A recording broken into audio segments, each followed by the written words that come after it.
아멘. 자, 페르시아 역사를 중심으로 해서 우리가 서론을 쭉 앞에서 나누었습니다. 이제 본문으로 들어가는데요. 1절은 이렇게 시작합니다. 이 일은 아하수에로 왕 때에 있었던 일이니. 자, 그러면서 이제 이렇게 말하죠. 아하수에로 왕이 어디서 즉위해서 2절에 보면 수산궁에서 즉위하였다라고 말하고 있습니다.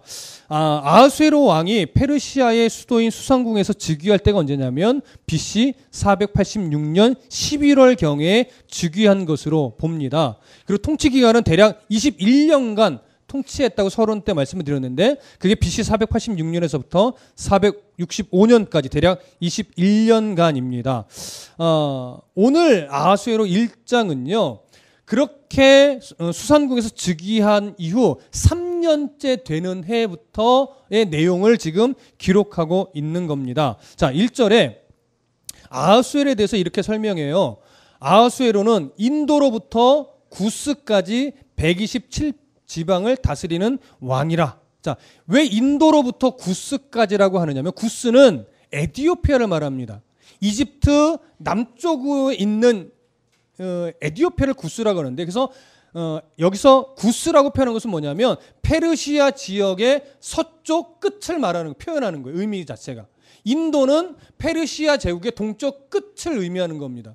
그래서 페르시아 제국이 서쪽으로는 구스에서부터 동쪽으로는 인도까지다. 이게 뭐예요? 얼마나 그 제국이 큰지를 지금 보여주는 겁니다. 그래서 인도로부터 구스까지 지방이 몇 지방이에요? 127지방을 다스리는 왕이었다라고 말합니다. 자, 127지방이라고 하는 것은 제국 내에 있는 속국들의 하위 지방을 다 포함한 거예요. 그러니까 넓게 따지면 아마 행정구역선 크게 20행정구역이었을 것으로 봅니다. 그러니까 이 20행정구역은 왕의 대신들이 통치를 했겠죠. 그리고 20행정구역 밑으로 각기 지방들이 이제 갈라지는데 그게 127도의 작은 행정구역으로 나누어지는 것이고 그 127지방은 누가 다스렸겠어요? 여러 방백들이 다스리게 되는 겁니다. 그러면 왜 이렇게 20개의 큰 행정구역과 그 밑으로 갈라지는 127지방으로 편성하여 다스렸느냐면 기본적으로 이런 거죠. 효율적인 통치. 그 다음에 빠질 수 없는 게 하나 있죠. 뭘까요? 효율적인 통치와 함께 원활한 세금 징수를 위해서 이렇게 행정구역을 편성하는 겁니다. 자, 그렇게 아하수엘에 대해서 설명을 했고요. 이제 3년째 되는 해에 있었던 일을 3절부터 설명을 하는데 3절과 4절 다 같이 읽어보겠습니다. 시작. 왕위에 있은 지 제3년에 그의 모든 지방관과 신하들을 위하여 잔치를 베푸니 바사와 메대의 장수와 각 지방의 귀족과 지방관들이 다 왕 앞에 있는지라. 왕이 여러 날 곧 180일 동안에 그의 영화로운 나라의 부함과 위엄의 혁격함을 나타내는지라. 자, 저를 보세요.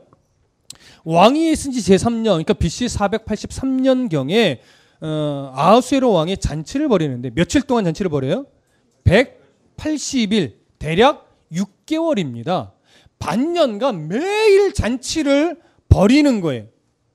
근데 잔치를 벌이는 이유에 대해서 성경은 뭐라고 말하냐면 4절 왕이 여러 날 동안 곧 180일 동안 그의 영화로운 나라의 부함과 위엄의 혁격함을 나타내었다. 그러니까 잔치의 목적이 뭐예요? 나라가 얼마나 강력한지 얼마나 부자인지 이런 것들을 나타내려고 잔치를 했대요. 180일 동안. 자, 이게 무슨 말일까요? 페르시아 제국이 얼마나 강한 나라인지 얼마나 부자인 나라인지를 자랑하려고 각 지방에 있는 장수들 귀족들을 다 불러 모아서 180일 동안 매일 이건요 매일 180일 동안 매일 술판이 벌어졌다는 얘기예요. 밥도 먹고 술판 벌어지고 또 술김에 자고 다음날 일어나면 또 밥을 먹고 또 술을 마시고 하루 왼종일. 무슨 의미일까요? 그러면 페르시아 제국 내의 모든 장수, 모든 귀족, 모든 지방관들이 180일 동안 수상궁에 모여서 이렇게 매일 잔치를 벌였다는 얘기일까요? 그렇게 볼 수 없습니다. 그럼 페르시아 제국이 망하죠. 어디서 또 쳐들어올지 알겠어요. 그렇죠? 그런 의미는 아니고 180일 동안 페르시아 제국 내 모든 귀족, 지방관, 장수 이런 사람들이 번갈아 가면서 온 거예요. 워낙 많으니까. 그래서 180일 동안 번갈아 가면서 계속 참석을 했다라고 하는 얘기입니다. 그러면 그러한 지방관들에게 180일 동안 이렇게 나라의 혁혁함과 나라의 부함을 자랑하려고 불러온 이유가 뭐예요? 단순하게 페르시아 제국이 얼마나 강한지 이거 드러내려고? 그거 아니란 말이에요. 이거는요, 기본적으로 어떤 의미냐면 충성심을 유도하는 거예요. 우리나라 이렇게 강하다, 이렇게 혁혁하다. 그러니 너희들은 페르시아에 뭐 해야 된다? 충성해야 된다. 그럼 여기서 한 가지 중요한 게 나오죠. 무엇을 위해서 충성을 요구하는 걸까요? 단순하게 언제 무슨 일이 일어나든 충성을 다해라. 그런 걸까요? 그게 아니에요. 여기서 충성을 다하도록 하려고 잔치를 벌일 때는 아하수에로 왕의 의도가 있습니다. 무엇을 위해서? 바로 이게 그리스 원정을 위해서 잔치를 벌이는 거예요. 그래서 180일 동안 귀족들을 불러 모아서 이 나라가 이렇게 강하다, 이런 일이 있다 하면서 뭘 설득하는 거예요? 페르시아가 그리스를 정복해야 되는 당위성을 설명하고, 그래서 너희들이 힘을 모아야 되고, 그래서 너희들이 군대를 동원해야 되고, 그래서 우리는 이렇게 전략을 써서 준비해야 될 것이다. 동의하느냐라고 할 때 대부분의 귀족과 장수들은 뭐예요? 네, 알겠습니다. 왕의 뜻을 받들어 우리가 함께 마음을 모으고 함께 그리스 원정을 준비하여 이 싸움에 동참하겠습니다. 이 순종을 원하는 거죠. 그럼 180일 동안 잘 대접을 하고 잘 대접을 받으면서 이것에 대한 동의를 받고 때로는 전략도 세우고 어떻게 준비할까, 몇 년을 준비할까, 언제쯤 우리가 출정을 떠날까, 거기 지형은 어떠냐, 날씨는 어떠냐, 이런 것들 정보 수집까지 다 하는 거예요. 그래서 6개월이라는 시간이 필요한 겁니다. 계속 돌아가면서. 그러니 6개월 동안 수산궁에서 이런 잔치를 벌일 때에 누가 도울까요? 수산궁의 백성들이 돕지요. 그렇죠? 그들이 잘 도와서 이 6개월간의 전치를 잘 끝냈다라고 하는 것은 무슨 의미냐면 모든 페르시아 제국 내의 장수들, 귀족들 이런 사람들이 왕의 뜻에 인정을 하고 순종을 하고 그렇게 싸우겠노라 같이 약속을 했다라고 하는 것, 그런 의미가 되는 겁니다. 그러니 이제 이 잔치가 끝나면 곧 무엇으로 들어가겠어요? 전쟁 준비에 돌입을 하게 되겠지요. 자, 그런 6개월간의 잔치가 사실 무사히 잘 끝난 겁니다. 우리 영화상에서 그리스와의 원정의 내용도 나오죠. 그런 의미로. 자, 이제 5절부터 8절을 읽어보겠습니다. 5절부터 8절 시작.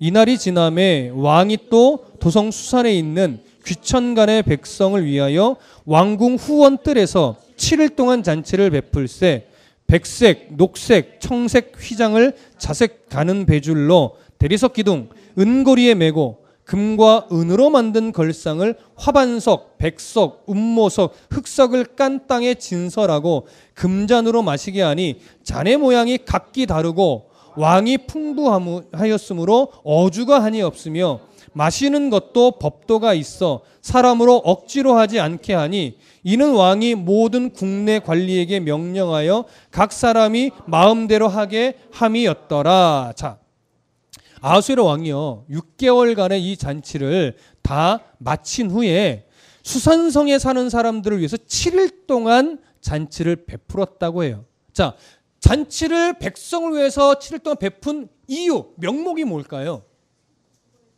그렇죠.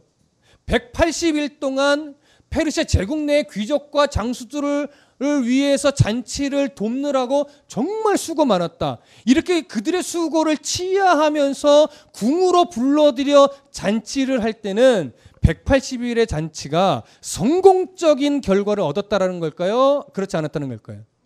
그렇죠. 왕이 기분이 좋은 거예요. 지금 너희들의 수고로 이 잔치를 잘 치러서 드디어 그리스 원정 정리의 전쟁에 합의를 하고 어떻게 준비할지 협의가 잘 됐다. 너희들 너무 고생했다. 그러니 7일 동안 국내에서 잔치를 베풀을 테니까 와서 마음껏 먹고 즐겨라 이렇게 된 거예요. 근데 어느 정도냐면 자 5절 보세요. 이날이 지나매 왕이 또 도성 수산에 있는 귀천간의 백성을 위하여 왕궁 후원 뜰에서 이 왕궁 후원 뜰은요 평상시에는 금지구역이에요. 아무도 못 가요. 왕 외에. 그리고 정해진 사람의 백성들에게는 특히 이 여기를 다니도록 허락하지 않은 곳입니다. 근데 이 왕이 얼마나 기분 좋은지 왕궁 후원 뜰까지 출입 제한된 이 지역까지 다 오픈해서 다 와라. 그래서 마음껏 먹고 즐기자. 이렇게 된 거예요. 자, 그런데 그 잔치의 설명을 이렇게 6절부터 8절까지 함께 읽어볼게요. 한 번 더 시작. 백색, 녹색, 청색 휘장을 자색 가는 배줄로 대리석 기둥 은고리에 메고 금과 은으로 만든 걸상을 화반석, 백석, 운모석, 흑석을 깐 땅에 진설하고 금잔으로 마시게 하니 잔의 모양이 각기 다르고 왕이 풍부하여 어주가 한이 없으며 마시는 것도 법도가 있어서 사람이 억지로 하지 않게 하니 이는 왕이 모든 국내 관리들에게 명령하여 각 사람이 마음대로 하게 함이었더라. 자, 6절부터 8절의 내용을 읽으면서 뭐가 느껴집니까? 이야, 대단하다. 정말 부자가 맞긴 맞나 보다. 그러니까 다른 거 없어요. 페르시아가 얼마나 화려하고 부요하고 풍요로운지를 6절부터 8절의 설명이 지금 보여주는 겁니다. 금잔으로 마시게 하는데 금잔이 모양이 같은 게 하나라도 있어요, 없어요? 없대요. 그것도 얼마나 신사적이었냐면 어주라는 게 이제 왕이 하사하는 술이잖아요. 마음껏 먹는데 강요하진 않겠다 이거예요. 너희들이 원하는 만큼만 먹어라. 그럼 보세요. 옛날 남자들이잖아요. 오늘날은 억지로 먹이자는 감사하다. 내 주량만큼만 먹어야지. 이런 문화가 어느 정도 있지만 옛날에는요. 마음껏 먹으라면 억지로 먹을 필요 없다는 얘기가 이렇게 받아들일까요? 먹고 죽자 이런 분위기가 더 클까요? 그런 분위기가 더 크죠. 정말 마음껏 먹는 거예요, 마음껏. 그것도 왕이 내리는 어주라면 술이 고급일까요? 아주 싼 값어치가 떨어지는 걸까요? 평상시에 먹어보지 못한 그 온색의 진귀한 술이 막 나왔을 거라고요. 그 술을 먹는데 옛날 남자들 중에 어느 남자들이 나는 오늘 힘드니까 한 2병만 먹고 끝낼래 이러겠냐고요. 정신이 나가고 그냥 다시 토하고 또 먹는 한이 있어도 한두 없이 먹겠지요. 그냥 그 분위기가 어떻겠어요? 그냥 이 먹고 먹다 보면 첫째 날 먹어, 둘째 날 먹어, 셋째 날 먹어, 먹고 자고 먹고 토하고 먹고 막 나중에 7일째 됐을 때는 그 분위기가 어떻겠어요? 왕의 잔치에 막 고품격이 느껴지는 막 질서정연하고 일사불란한 그런 술자리였을까요? 막 그냥 엎치락 뒤집어지고 토하고 막 소리 지르고 막 왕의 잔치지만 왕도 취하고 백성들도 취하고 토할 때까지 먹고 이런 분위기로 막 난장판일 거라고요. 물론 왕 앞에 함부로 할 수는 없지만 군사들이 지키고 있으니까. 그러나 지금 이 분위기는 그만큼 마음껏 먹지만 이 자리 자체가 고급스럽거나 막 냉랭하거나 이런 분위기는 아니라는 거죠. 그렇게 해서 왕궁 뜰에서 참 기쁘게 그러나 막 도가 지나치게 막 술을 먹습니다. 이제 이 잔치까지만 끝나면 본격적으로 그리스 원정 준비에 돌입하기 때문에 왕은 굉장히 즐겁게 마셨을 거예요. 그러면 이제 9절로 가볼게요. 그런 분위기를 5절부터 8절에서 우리가 이해하시고 9절로 들어가서 9절 읽어보겠습니다. 시작.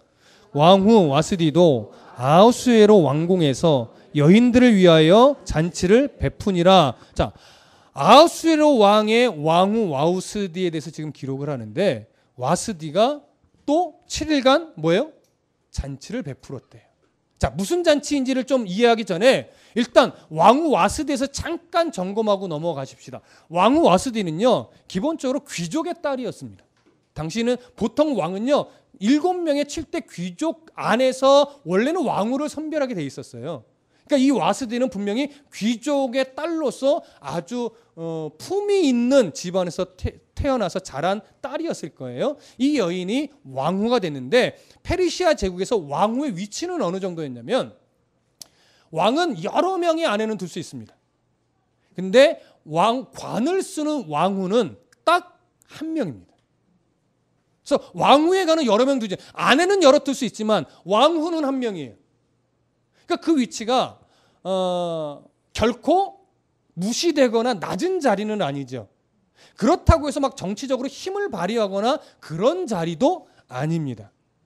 약간은 좀 어중간하다고 볼 수 있는데 그런 위치에 왕후가 사실은 서 있었어요. 그 가볍지 않지만 그렇다고 굉장히 힘이 있는 자리는 아닌 그런 자리에 왕후 와스디가 서 있는데, 이 왕후 와스디가 오늘 9절에 보니까 아수에로 왕궁에서 여인들을 위하여 잔치를 베풀었대요. 이 잔치는요, 왕이 베푼 7일간의 잔치와 겹치는 잔치입니다. 그럼 두 잔치는 어떤 차이가 있을까요? 왕이 베푼 잔치는 주로 누구를 위한 잔치일까요? 남자들을 위한 잔치. 이 왕후 와스디가 베푼 잔치는 누구를 위한 잔치일까요? 여인들을 위한 잔치가 되는 겁니다. 물론 이것에 대해서 약간의 견해 차이가 있기는 하지만 기본적으로 페르시아 법에는요, 남자와 여자가 같은 술자리에 있지는 못하게 하는 것이 기본법입니다. 부부가 동석하는 잔치가 분명히 있기는 해요. 그러나 식사 자리에서는 함께 있다가도 이제 술자리로 이어지면 여자들은 그 자리를 보통 빠져나가게 되어 있습니다. 그렇기 때문에 지금 이 잔치에서는 두 가지일 수 있겠죠. 아예 잔치를 따로 남자와 여자가 구분돼서 했든지, 아니면 왕이 베푼 이 잔치 자리에 같이 음식을 먹었다가 이제 술자리로 이어질 때는 여자들이 이 왕후가 베푼 자리로 빠져나왔을 수도 있겠죠. 어찌됐거나 이 두 잔치는 남성 중심의 잔치와 여성 중심의 잔치로 분명히 구분은 될 수 있는 것 같습니다. 그렇게 해서 와스디가 이제 여인들을 위해서 잔치를 베푸는데, 이제 10절과 11절 함께 읽겠습니다. 시작. 제7일에 왕이 주흥이 일어나서 어전넷이 무후만과 비스다와 하르보나와 빅다와 아박다와 세달과 가르가스 7사람을 명령하여 왕후 와스디를 청하여 왕후의 관을 정제하고 왕 앞으로 나아오게 하여 그의 아리따움을 뭇 백성과 지방관들에게 보이게 하라 하니 이는 왕후의 용모가 보기에 좋음이라. 자, 저를 보세요. 제7일에 왕이 주흥이 일어났다라고 합니다. 자, 7일이라는 것은 잔치의 마지막 날이에요. 근데 그때 왕이 주흥이 일어났대요. 기본적으로 주흥이 일어났다면 기분이 좋다는 얘기겠죠. 근데 이게 기분이 좋은 게 정말 즐겁다, 야 왕후 오라 그래, 이런 분위기일까요? 아니면 7일째 날이니까 막 술이 완전히 떡이 돼서 이 좋은 게 거의 주사 수준에 좋아서 왕후 오라 그래, 경험 없는데 왜 이렇게 잘 나오지? 왕후 오라 그래, 왕관 쓰고 오라 그래, 야 어전넷이 7명 가서 빨리 모시고 와, 막 뭐 이런 식의 분위기일까요?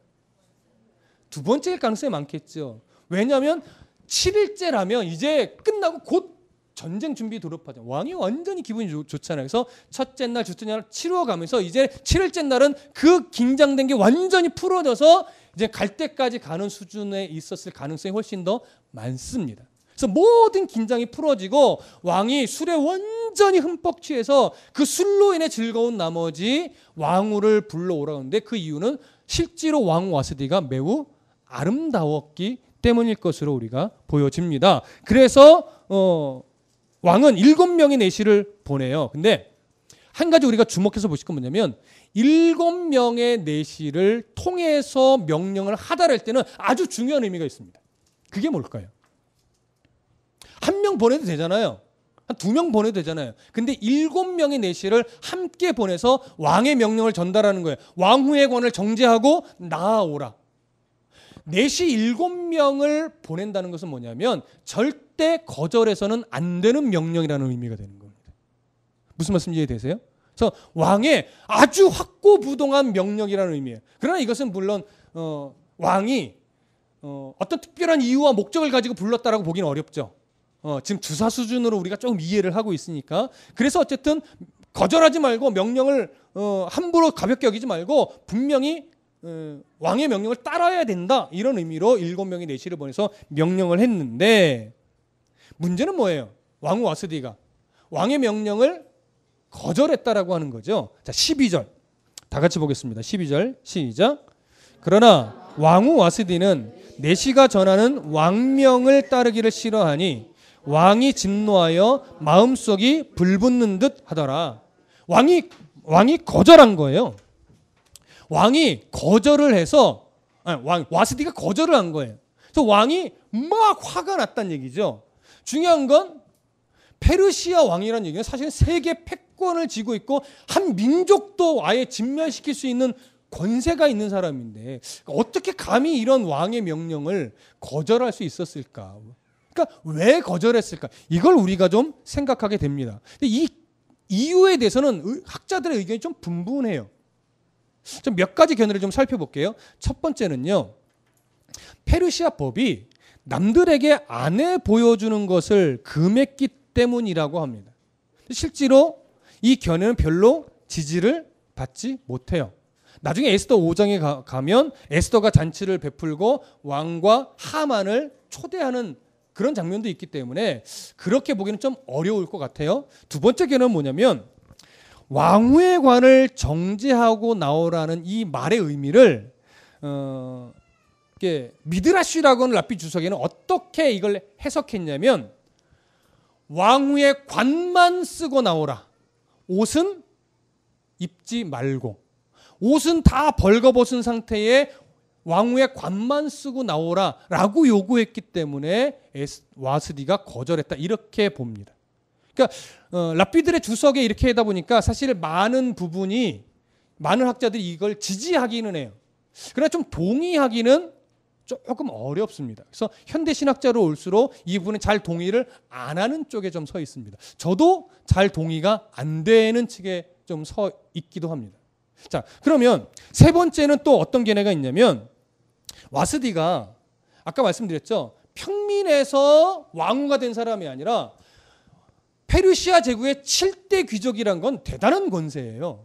그 귀족 중에 한 집안의 자제였을 것으로 보기 때문에 어릴 때부터 상당히 품격 있게 자랐을 텐데 이 품격 있게 자란 명예와 채통을 중시하는 가문에서 자란 이 와스디가 지금 왕이 불러내는 이유를 뻔히 알죠. 거의 주사로 인해서 백술에 흥청망청 널브러지는 그 백성들 앞에 마치 얼굴 마담처럼 나선다라는 게 말하자면 자존심이 허락을 안 하는 거예요. 그래서 나가기 싫다.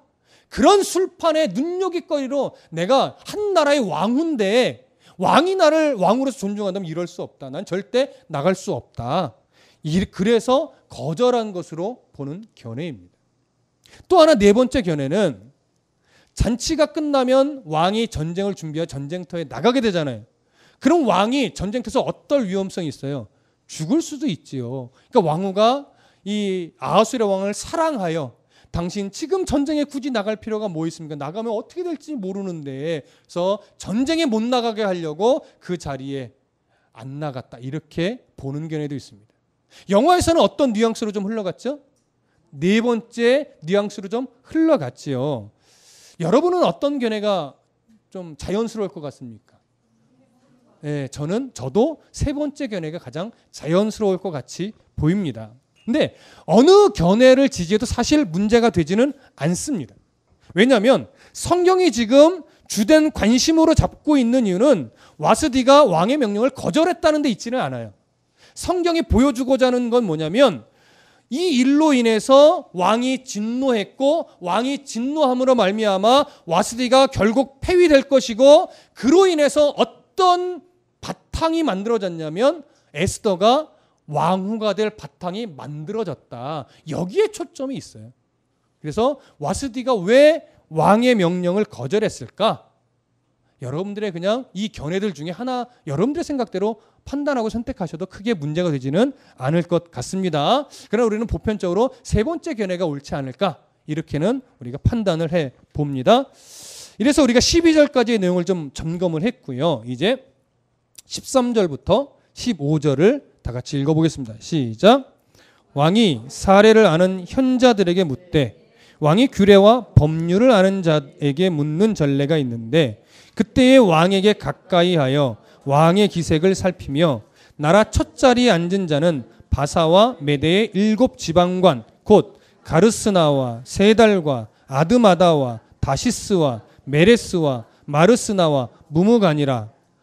왕후 와스디가 내시가 전하는 아하수르 왕의 명령을 따르지 아니하니 규례대로 하면 어떻게 처치할까? 자, 저를 보세요. 왕의 명령을 거절하자 진노한 왕은요, 이제 규례와 법률의 전문가를 바로 이 지금 현자들이죠. 여기 말한 이 사람들에게 묻습니다. 이런 상황에서 내가 어떻게 하면 좋겠느냐?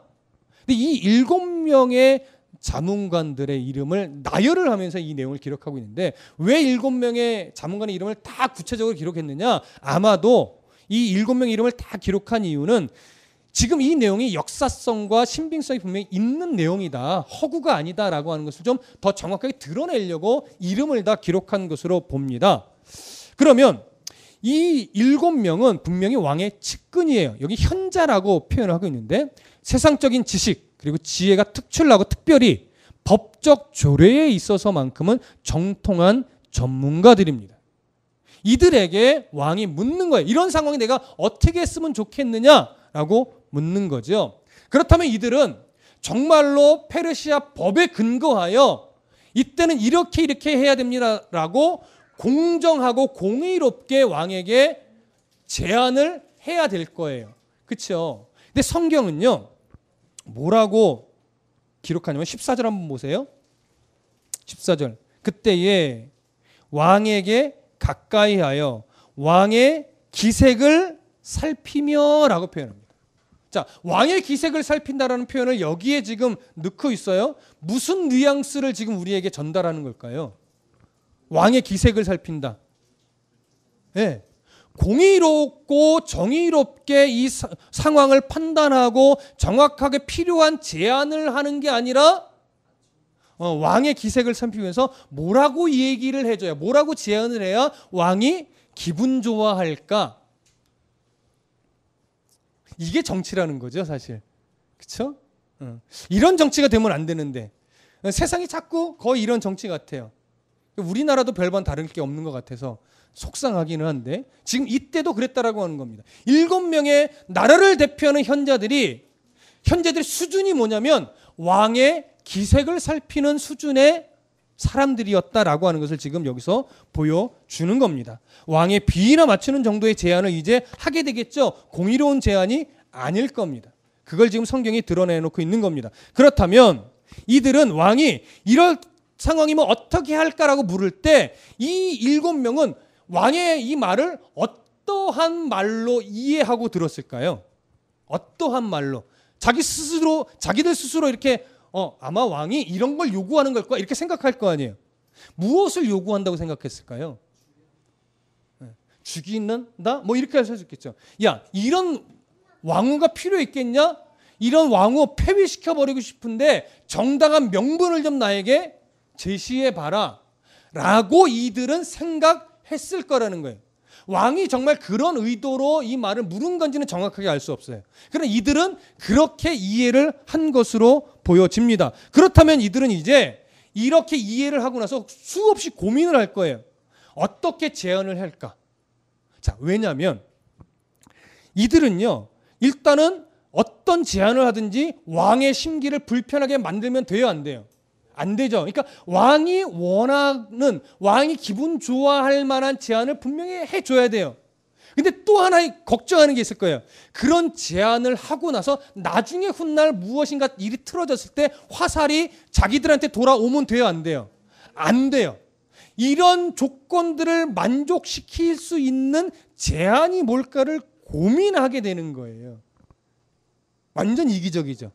근데 그게 정치인 것 같아요. 저 세상을 돌아보면 그게 정치인 것 같아요. 그래서 이들이 어떻게 하면 나중에 자기들이 화살을 맞지 않으면서도 지금 현재 왕의 기분에 충족시켜줄 만한 제안을 할 수 있을까 고민하던 끝에 무무간이라는 이 대표 자리에 있는 사람이 딱 나서서 이야기를 꺼냅니다. 자, 16절부터 18절 다 같이 읽어볼게요. 16절부터 18절 시작. 무무간이 왕과 지방관 앞에서 대답하여 이르되 왕후 와스디가 왕에게만 잘못했을 뿐 아니라 아하수에로 왕의 각 지방의 관리들과 뭇 백성에게도 잘못하였나이다. 아하수에로 왕이 명령하여 왕후 와스디를 청하여도 오지 아니하였다 하는 왕후의 행위의 소문이 모든 여인들에게 전파되면 그들도 그들의 남편을 멸시할 것인즉 오늘이라도 바사와 메대의 귀부인들이 왕후의 행위를 듣고 왕의 모든 지방관들에게 그렇게 말하리니 멸시와 분노가 많이 일어나리이다. 왕의 요구를 받은 문무관이 지금 대표로 왕의 요구에 대답을 하는 건데, 지금 왕과 왕후 사이에서 일어난 일은 나라 전체적인 일입니까? 어떻게 보면 왕과 왕후 사이 약간은 사사로운 면이 많은 개인적인 일이 더 개인적인 일입니까? 그쪽에 더 무게가 있습니까? 그렇죠? 개인적인 일이라고 해요, 사실은. 물론 한 나라의 왕과 왕후라는 측면이 있긴 하지만 그건 어떻게 보면 부부 사이에 지금 일어나는 일이에요. 공적인 상황이 물론 벌어졌긴 하지만, 근데 이 7명의 자문관들은 이 일을 왕과 왕후가 해결해야 될 부부간의 문제나 어느 정도 개인적인 일로 이것을 풀어내지 않고 그것을 싹 빼내고 아예 무슨 일로 지금 확대 해석해 버렸어요. 바사 왕국 전체의 어떤 위기적인 문제로 확대 해석해 버렸어요.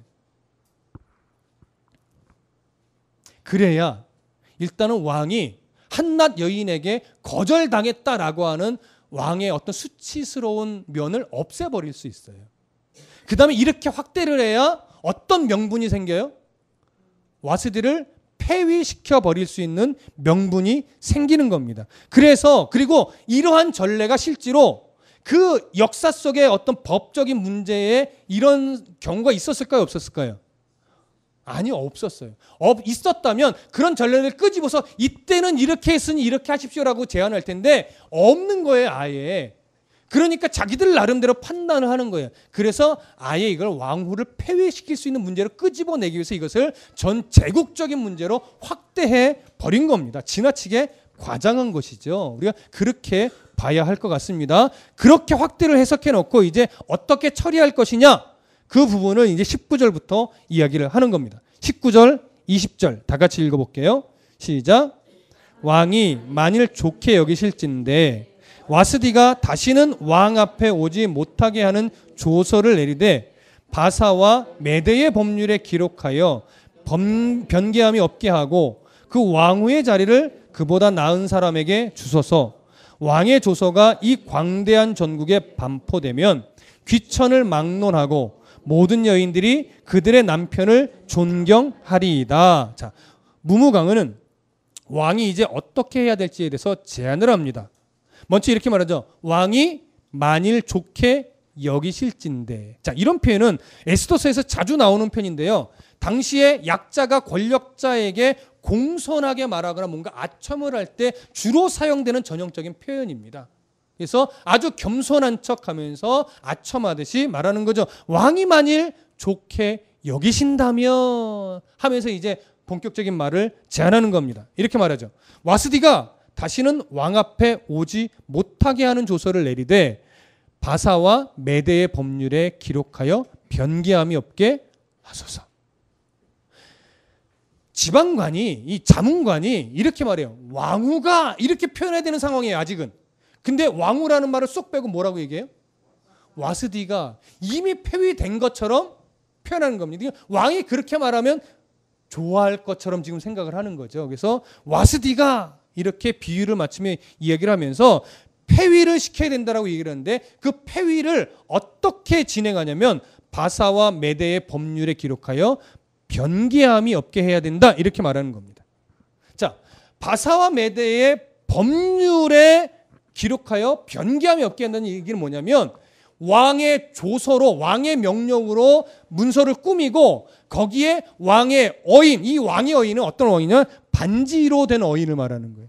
그래서 그 왕의 반지에 있는 도장을 꾹 찍어서 전 국에 다 내보내서 왕후 와스디가 폐위됐음을 알리십시오. 그래서 다시는 와스디가 왕후로서 왕의 곁에 오지 못하도록 해야만 합니다. 이렇게 말하는 겁니다.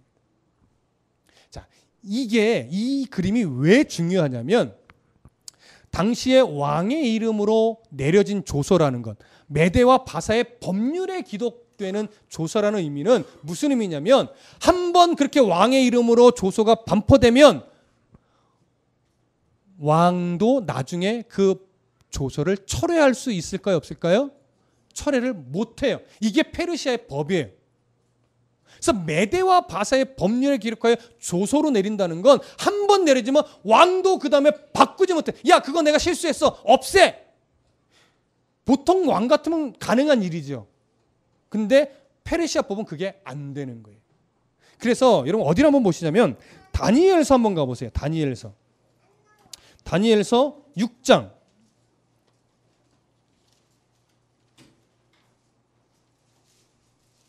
다니엘서 6장을 한번 가보세요. 6장 8절부터 10절. 우리가 잘 아는 에피소드인데요. 다니엘서 6장 8절부터 16절 한번 볼게요. 6장 8절부터 16절 함께 읽어보겠습니다. 찾으신 분들 다니엘서 6장 8절부터 16절 시작.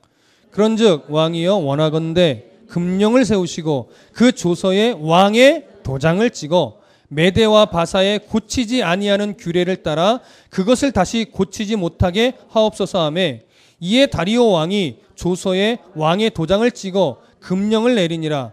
다니엘이 이 조서에 왕의 도장이 찍힌 것을 알고도 자기 집에 돌아가서는 윗방에 올라가 예루살렘으로 향한 창문을 열고 전에 하던 대로 하루 3번씩 무릎을 꿇고 기도하며 그의 하나님께 감사하였더라. 그 무리들이 모여서 다니엘이 자기 하나님 앞에 기도하며 간구하는 것을 발견하고 이에 그들이 나아가서 왕의 금령에 관하여 왕께 아뢰되 왕이여 왕이 이미 금령에 왕의 도장을 찍어서 이제부터 30일 동안에는 누구든지 왕 외에 어떤 신에게나 사람에게 구하면 사자굴에 던져 넣기로 하지 아니하였나이까 하니 왕이 대답하여 이르되 이 일이 확실하니 메대와 바사에 고치지 못하는 규례니라 하는지라. 그들이 왕 앞에서 말하며 이르되 왕이여 사로잡혀 온 유다 자손 중에 다니엘이 왕과 왕의 도장이 찍힌 금령을 존중하지 아니하고 하루 3번씩 기도하나이다 하니 왕이 이 말을 듣고 그로 말미암아 심히 근심하여 다니엘을 구원하려고 마음을 쓰며 그를 건져내려고 힘을 다하다가 해가 질 때에 이르렀더라. 그 무리들이 또 모여 왕에게로 나와서 왕께 말하되 왕이여 메대와 바사의 규례를 아시거니와 왕께서 세우신 금령과 법도는 고치지 못할 것이니이다 하니 이에 왕이 명령하매 다니엘을 끌어다가 사자굴에 던져 넣는지라. 왕이 다니엘에게 이르되 네가 항상 섬기는 너의 하나님이 너를 구원하시리라 하니라. 자, 무슨 내용인지 아시죠? 여기서 몇 번에 걸쳐서 표현하고 있는 메대와 바사에 고치지 못하는 규례, 이게 바로 왕의 어인 찍힌 조서를 말하는 겁니다. 이 조서가 바로 지금 에스더서에서 와스를 폐위시킬 때 왕의 장원관들이 왕의 도장을 찍어 조서를 내리십시오 이 얘기를 하는 거예요. 자, 그러면 이러한 왕의 조서가 찍힌 이 조서를 통해서 와스디를 폐위시키는 게 왜 중요하냐면 왕의 명령으로 되어진 일이잖아요. 그러면 훗날 와스들을 폐위된 일로 왕이 이 7사람에게 어떤 해를 끼칠 수 있을까요? 없을까요? 없는 거예요. 그래서 자기들의 어떤 보호막도 세워놓고 와스디도 폐위시키면서 왕의 기분도 좋게 하고 이런 어떤 판단하에 지금 이런 일을 벌이고 있는 겁니다. 그러한 제안을 해놓고 무무가는 말합니다. 그 왕후의 자리를 그보다 나은 사람에게 주소서. 자, 이 말은 와스디와 비교할 때 일단 육체적으로 아름다워야 합니다. 그리고 두 번째로는 와스디보다 훨씬 더 순종을 잘해야 합니다. 이 두 가지 면에서 와스디보다 나은 사람에게 이 자리를 주십시오라고 지금 제안을 하는 겁니다.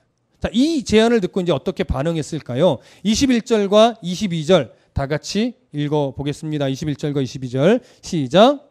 왕과 지방관들이 그 말을 옳게 여긴지라. 왕이 무무간의 말대로 행하여 각 지방 각 백성의 문자와 언어로 모든 지방에 조서를 내려 이르기를 남편이 자기의 집을 주관하게 하고 자기 민족의 언어로 말하게 하라 하였더라. 자, 이게 조서의 내용입니다. 결국 왕은요, 왕의 비유를 맞춘 무무간의 말을 옳게 여겼어요. 그래서 그 말대로 조서를 꾸며서 내렸습니다. 자, 여기서 우리가 하나 아하수르 왕이 어떤 인물일까에 대해서 확인할 수 있는 것은 뭐냐면, 왕이 사리 분별력이 좋은 인물 같아요, 사리 분별력이 좀 좋지 않은 인물 같아요.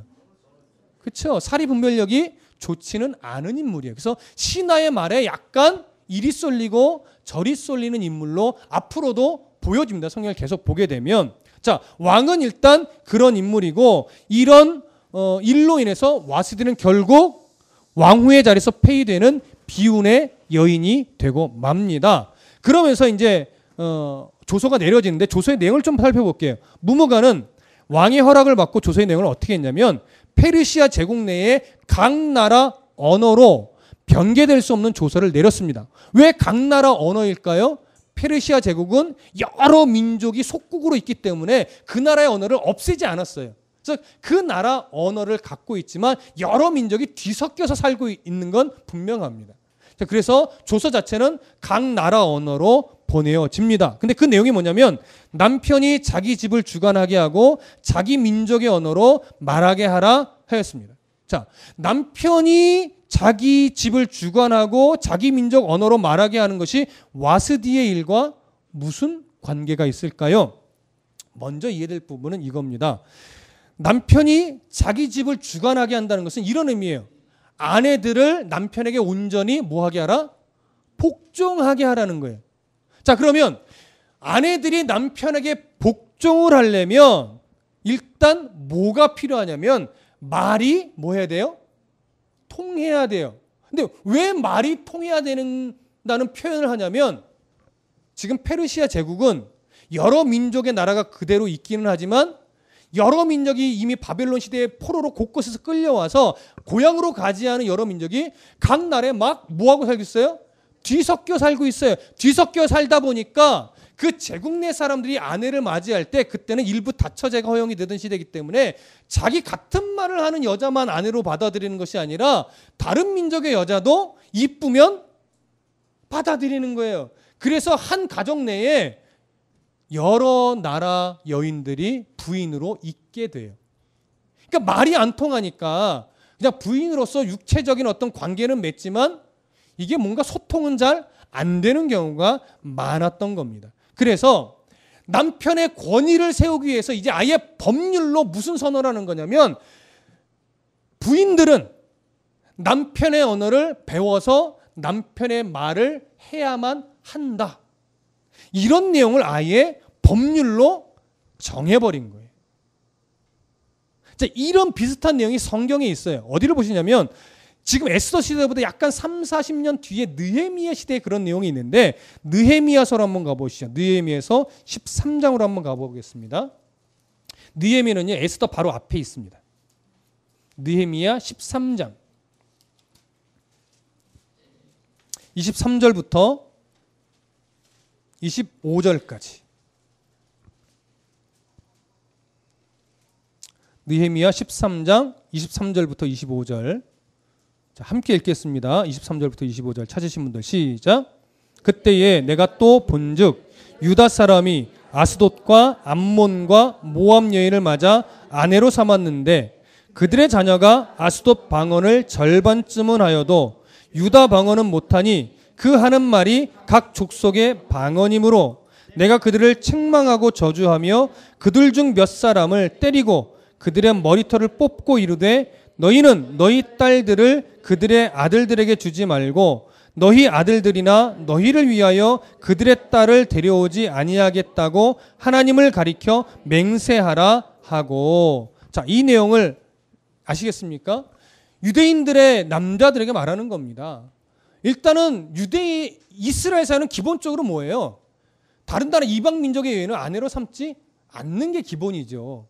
그런데도 불구하고 삼았다면 그들에게 어느 나라 말을 가르치라? 히브리 말을 가르치라. 근데 이 영향이 유대 민족의 어떤 혈통적인 것을 지켜내기 위한 면도 있지만 또 어떤 영향이 있다라고 볼 수 있는 거예요. 이때 내려진 조서의 내용이 이때도 영향을 미치고 있다고까지도 보는 겁니다. 그래서 이것은 아내에게만 국한되지 않고 자녀들에게도 같이 영향을 미치는 내용입니다.